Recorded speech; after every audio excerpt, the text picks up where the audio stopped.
Our next speaker is Allyn Welch. John is a proud Hokie, class of 2010, and lives in Arlington, Virginia. He will tell a story about how two tragedies affecting two of his communities pushed him to embrace life more authentically. Welcome, John.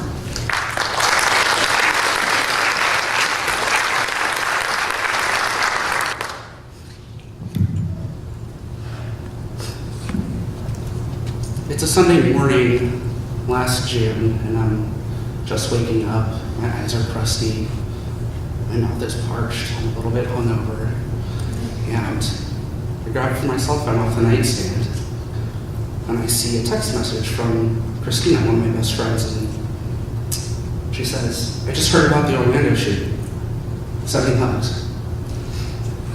I didn't know about this shooting yet, and I thought it was an odd text message for her to send. We would definitely reach out to each other over time as tragedies unfolded. But there was some context here that made this stand out. I met Christina a few months before the shooting here when we were sophomores, and we became fast friends. But she went to class on April 16th to French in room 211 in Norris Hall, and she was shot 3 times. And she survived. Obviously, she's very brave and compassionate. But as these tragedies unfolded over the last 10 years, it was my responsibility to send her hugs. So in that moment, I knew that there was going to be something deeper and more profound to what this tragedy was. And sure enough, I opened Facebook, and the trending story is right there. Up to 50 killed in a shooting at a gay nightclub in Orlando. I'm just going to suck the air out of the room for a minute. And you just want to dwell on it, to think about the memories that we had from what happened here 10 years ago today. But I had brunch plans. Brunch is gay church in D.C.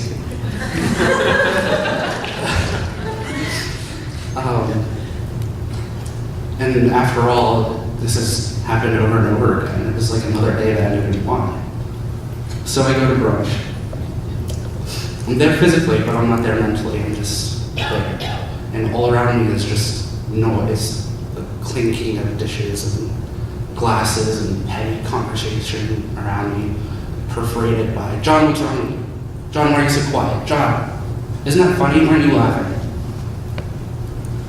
And I go home, and I just sit on the couch and fall into my hands, and I'm sobbing.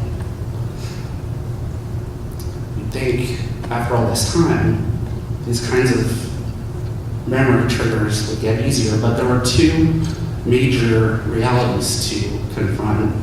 The first is that we're still trying to process what it means to lose 32 people. We thought that this would be the worst. We would do better after this. And here we have another community that is coming to terms with what it means to lose 49. The other reality was that this was an attack on a community that I belong to. This was an attack, a brazen attack on the LGBTQ community. But there was another tragedy in that I didn't want to belong to that community at all. I grew up in a conservative military family. We moved around a lot. I would always find good friends to come out to, but then we'd move and then go back into the closet. There was a lot of shame involved in that. And we had seen more than 200 anti-LGBTQ bills proposed across the country by that point in 2016. We're still dealing with gun control, and not much has been done on that front, not for lack of trying, but for lack of listening by other people in power. So there was insecurity from the inside out. That safe space of pulse for people like me, a safe space that I didn't even want to go to because I didn't want to wear that label. But as the days went on, we learned stories of the victims, much like we did 10 years ago here. And there was something that stood out, something that was incredibly haunting to me. So many of these people were outed in their deaths, or had only just come out to their family, and I thought, what is a life if you cannot be authentic with it? And so I set out from that moment to embrace who I was and to not hide. And some of you are like, who's this guy kidding? But I went to great lengths to try to conceal who I was. Granted, I thought I was dating Christina for the longest time, and we just kind of went along with it because it was fun.